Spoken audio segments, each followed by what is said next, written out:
Wait a minute. Have you heard the Whistler?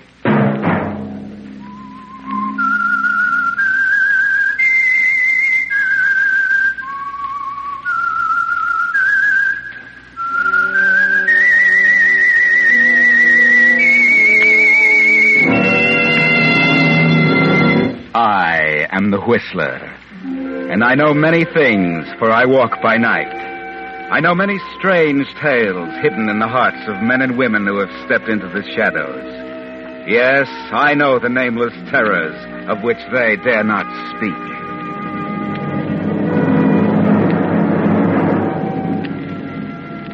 Yes, it's time for another strange tale by the Whistler. Each Wednesday evening at this same time, the Whistler brings you an unusual story of conflict and emotion. Tonight, My Love Comes Home.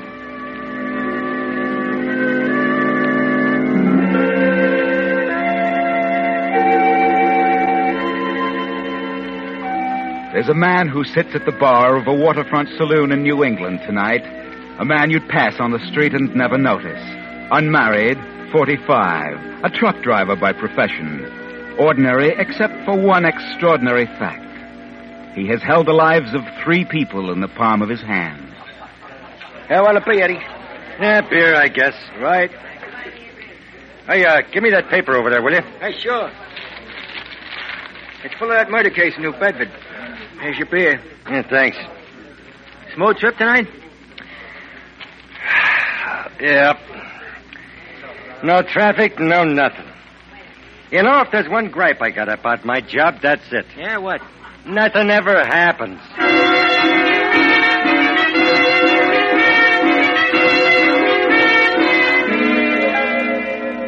Yes, Eddie the truck driver, with the power of life and death over 3 people, continued to sit reading the paper in the New England bar and drink his beer. The amazing chain of events which had given him this power began 2 months before at an airfield in northern New Brunswick. Sam Hardesty, a bush pilot, sat in the office writing a letter. And if things go as expected, I ought to arrive on the 15th. I've looked forward to this for so long, darling, through all the long months in this God-forsaken wilderness. Huh? Golly! 6 below and a 40-mile wind. Well, like I never got that crate down tonight. What's doing, Sammy boy? Writing a letter to Helen? Ah, that's great. Like to see that. Loyal husband, devoted wife, month's leave, fireside, and slippers. What's wrong with that? Oh, nothing. It's great if it works. Don't worry. It works. Yeah, that's what Frenchie said. What does that mean, Bruce? Well, it means that sometimes it works and sometimes it doesn't. What about Frenchie? Well, he had a month's leave, only he didn't write his wife he was coming. Well? She was gone when he got home. To Montreal with another guy. Well, so what? So, a guy away from home 6 months at a crack better be ready for it when it comes. They're all the same. There isn't one who'll play second fiddle to a DC-3. If that happened with Helen, I wouldn't want to live anymore. I seen it happen, Sam. A lot of times. Frenchie didn't write, huh? He wanted it to be a surprise. Hey, why don't you turn it up? I want it to be a surprise, too.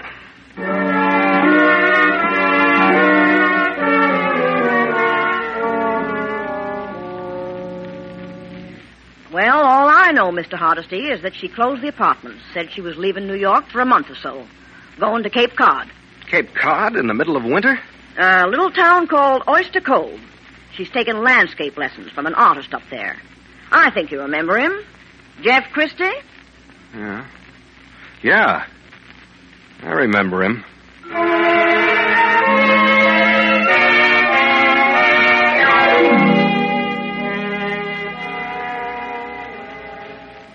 Well, of course, Sam, darling. Jeff and I didn't know what to think. You surprised us. Please, so. Helen, just a minute. Well, Sam, dear, you've acted so strangely ever since you got in this afternoon. Helen, this is the first minute we've had alone. Helen, it's not like it was, is it? What are you talking about? Like it was a couple of years ago, when you'd look up at me with your eyes full of it. Well, Sam, Yeah, before you got interested in art. When we made a lot of plans about me going to Canada for the money and you saving it for me down here so we could get a real start. I won't listen to this, Sam. Helen, why are you here? I told you I'm learning to paint landscapes. And it makes no difference to me whether or not you choose to believe it. Jeff said he thought you had promise. What does that mean? Whatever you want it to mean. All right, Helen, you needn't worry. I'll be civil to him. But you know the kind of guy I am. I'll never give you up to him. I'll kill him first. Sam. That's it, Helen. All right, Sam. That's it.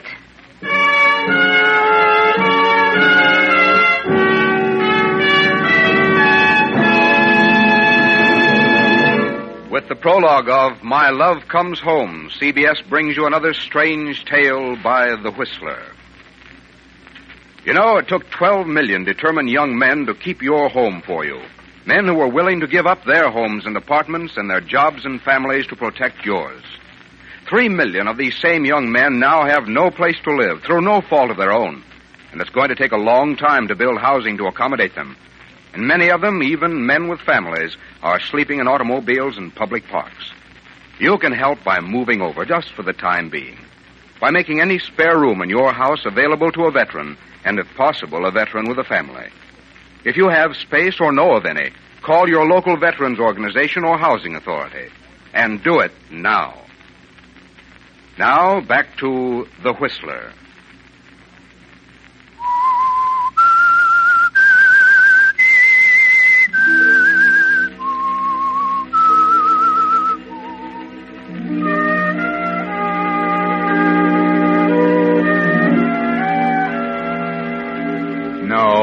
Nothing ever happens to Eddie, the truck driver, sitting at the bar at Plymouth reading his paper.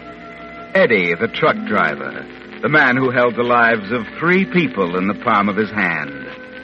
One of the lives was Sam Hardesty's, only Sam didn't know it, did you, Sam? The world was falling around your ears on those first awful days at the Cape as you watched them together, as you tried to be civil to Jeff, as you promised her.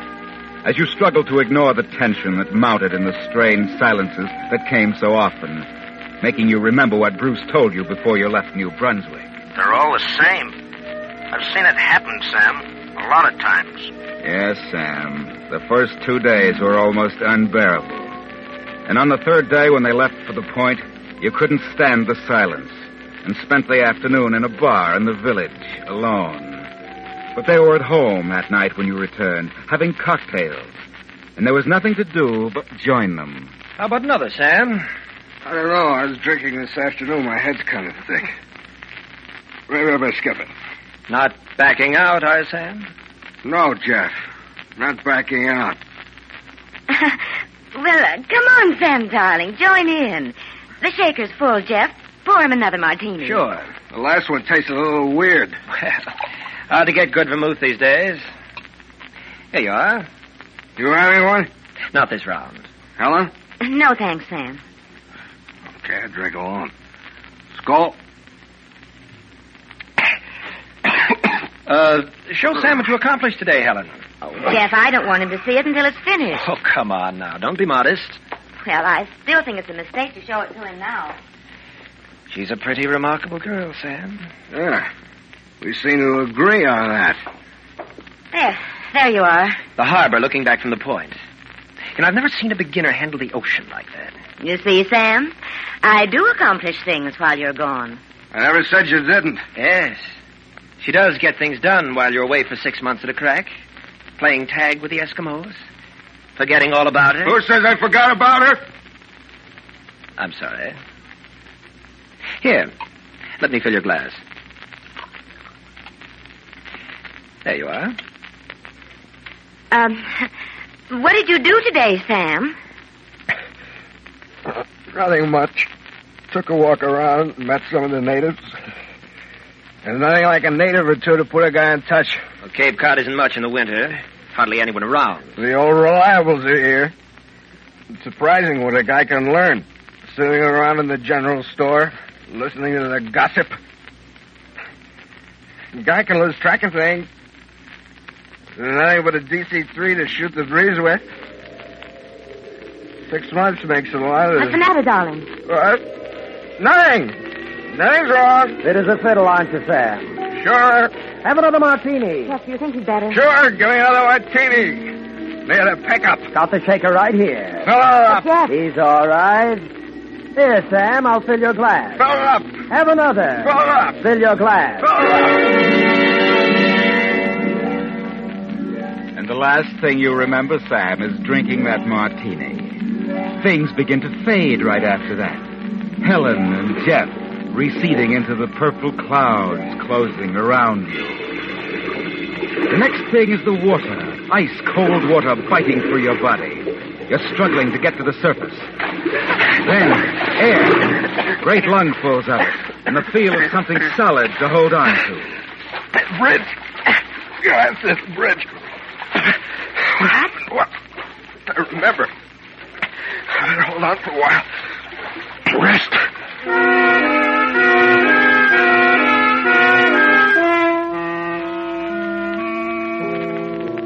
You cling to the bridge piling, Sam, fighting the tide trying to sweep you out into the Atlantic. You've hit your head somewhere and it aches. But the cold water has cleared it so you can think. Where's the drinks? The drinks were drugged. They tried to kill me. A half hour later, you're staggering through the little village of Oyster Cove, dark and silent in the hours before dawn, past a row of cabins facing the sea, vacant for the winter. You find a piece of scrap iron and break into the last cabin.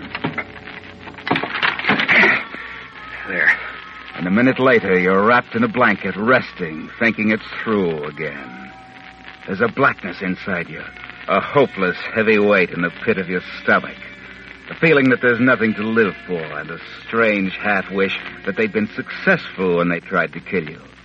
Then your eye strikes something on the wall in the corner. Phone. I wonder. Number, please. Still connected. That's a break. Number, please. Number, please. Operator, give me the... No, wait a minute. No, not the police. They tried to kill me. They committed murder. At least it was in their minds. Why shouldn't they suffer for it? Why shouldn't they suffer for it? Number, please. I want long distance, operator. Get me the night editor of the New Bedford Gazette.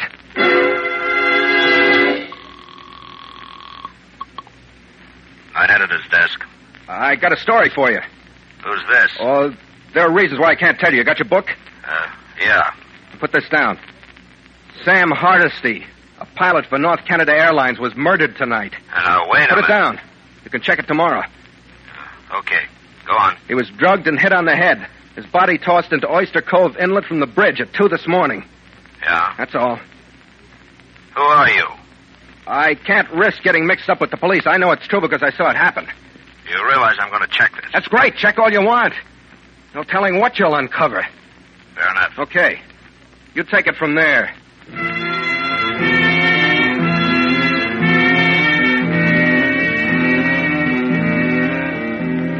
Yes, Sam. There's a way to make them suffer for the crime they committed in their minds.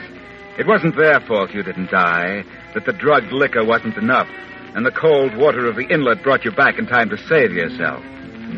You examine the cabin carefully.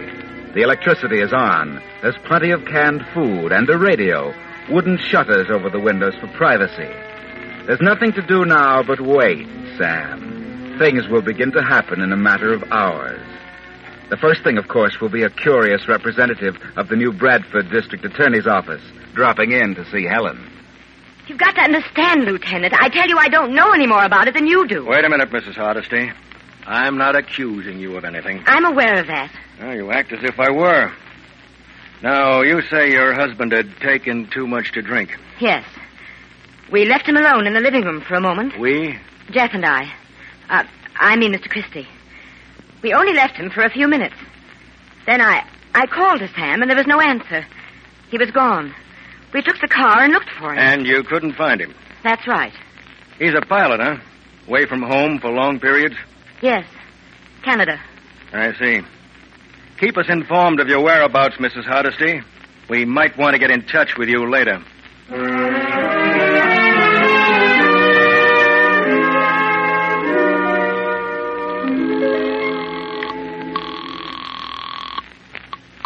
Strickland speaking.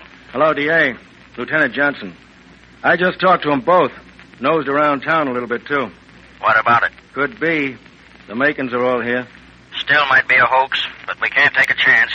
We'll drag the inlet tomorrow. Right. And by the way, Chief, about the release to the newspapers, I'd say something to the effect that an anonymous phone call was received indicating that there might have been foul play in connection with the disappearance last night of Sam Hardesty, Canadian bush pilot. Police were unable to trace the call and suspect it might be the work of a crime. Since there is no evidence Hardesty is actually dead. A search of Oyster Cove Inlet is planned for tomorrow. Now the football scores. No evidence. Nothing to indicate I'm dead. Now, I'll have to make some evidence.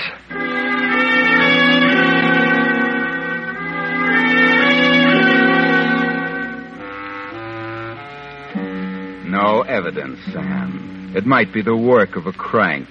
You lean back and think. No evidence.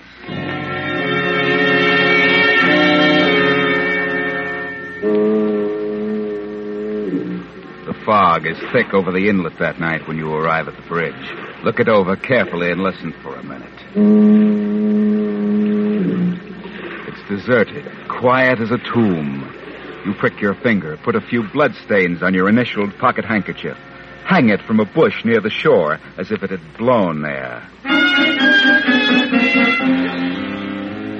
You find a skiff at the jetty. Row out to a line of lobster pots anchored near the bridge. Pull up the nearest one. Take off your wristwatch, break the band, smash it on the gunwale of the boat. Tangle it securely in the lobster net and let it down again.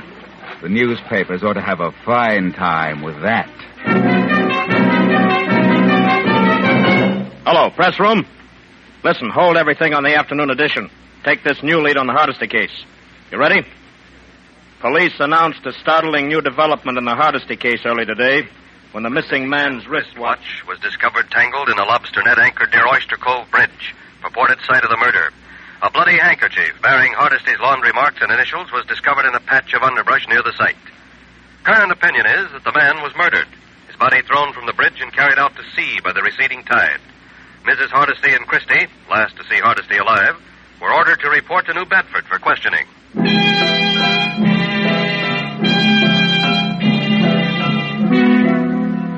Well, they're playing right into your hands, aren't they, Sam? Now, one more thing. One more ought to do it. They're both in New Bedford now, and the house on Shore Road is vacant. You still have the key, and you remember an item in the living room you might be able to use. Yes, Sam, one more ought to do it. 2 hours later, you're back. You place the item on the table before you, get out pen and paper, and begin to write. Dear Al, I'm writing you this letter because you're my brother, and the only one I can turn to now. Helen is in love with Jeff. She insists on a divorce.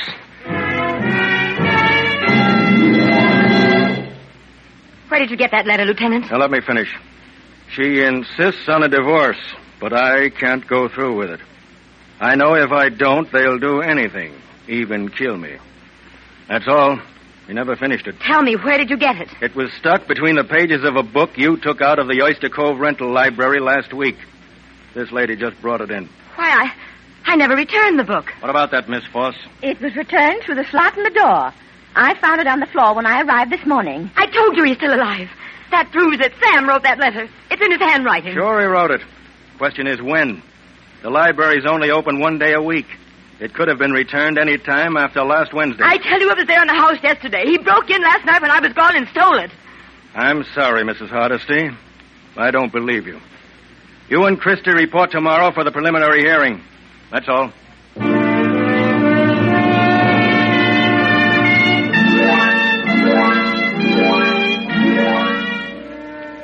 Well, Sam, it took just 4 days to do it. You ought to be satisfied now with Helen and Jeff facing a murder charge. You tell yourself over and over, 10 times, 100 times, that it's right, that they committed murder in their minds, that they must suffer the consequences. It's midnight when you leave the cabin and walk down to the deserted road.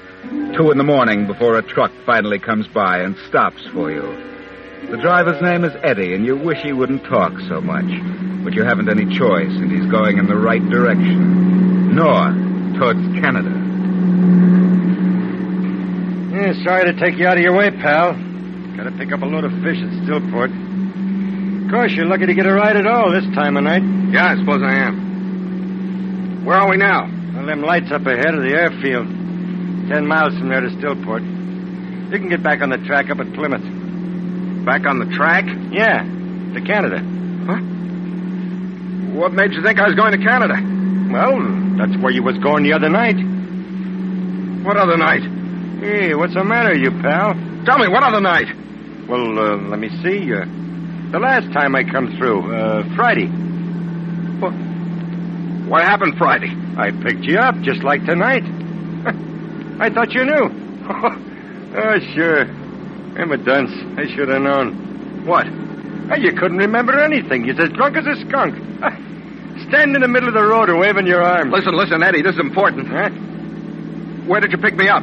Just outside Oyster Cove, about 2 a.m. You changed your mind about Canada, though. I had to let you out. Where did you let me out, Eddie? At the bridge. At the airport over there? Yeah. Stop, let me out. Huh? Again? Stop, I said. Okay, pal. You're the doctor.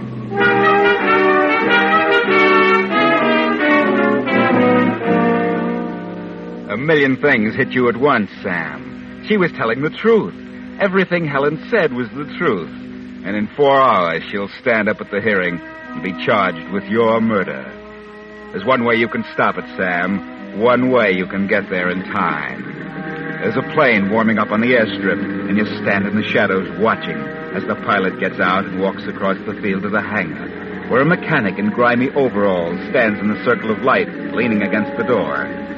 Quietly, you move toward the plane on the far side. You can see they're talking. They can't see you. Better gas her up, Marty. Ready to take off. Plenty of gas in her. And check the indicator. Better check the tank. Indicator went on the blink this morning. Only about 5 minutes gas, but... Holy cow! Somebody's taking it off!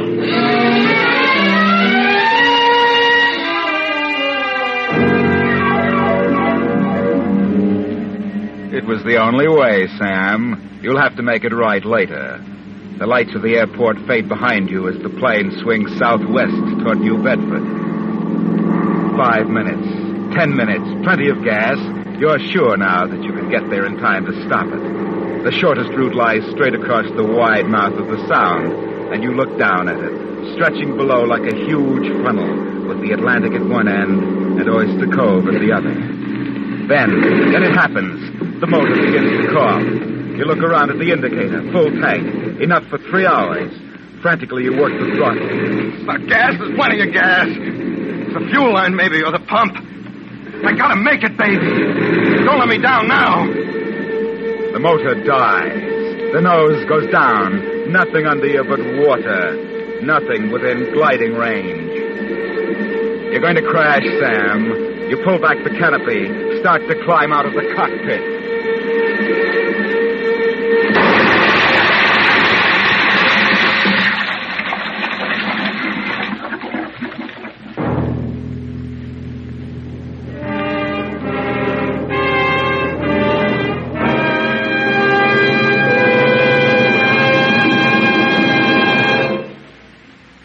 The Whistler will return in just a moment with the strange ending of tonight's story.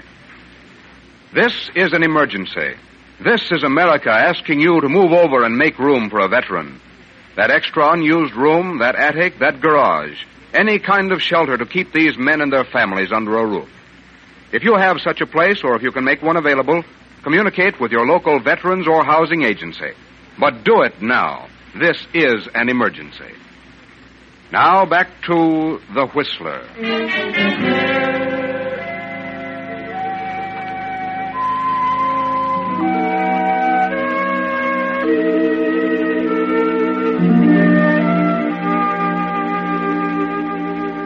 a long 6 weeks, but Helen and Jeff were hopeful.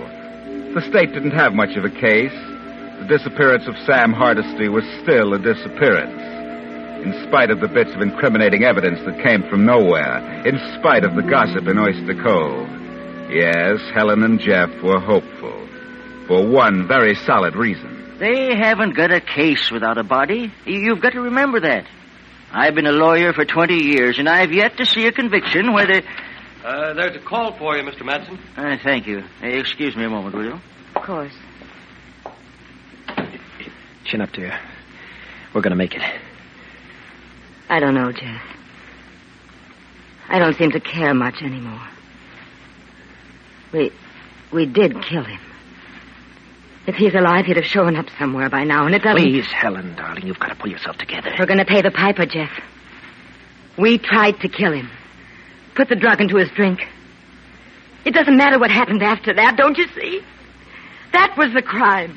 The planning, the decision to do it. Just because he walked out somewhere before we could go through with it. You see where that leads? Mr. Matson believes in us, Jeff. It's his business to believe in his clients. His job is to get an acquittal, and that's what we're paying him for. Wait a minute. Here he comes. It looks like something's wrong.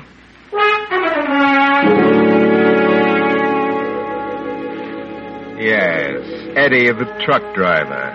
The man who held the lives of 3 people in the palm of his hand sits in a New England bar tonight, reading the paper, drinking his beer.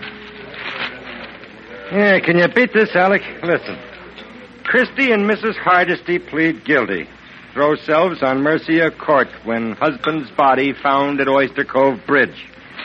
Yeah, the guy was a flyer, wasn't he? Yeah, flyer. You know, funny thing happened to me. About 6 weeks ago, I picked up a flyer down in that section. Said he was going to Canada. How about another beer, Eddie? Wonder why he made me stop at the airport that night. Wonder it could have been that same bum. Ah, that's crazy. Nothing ever happens to me. Yeah, Alec, give me another beer.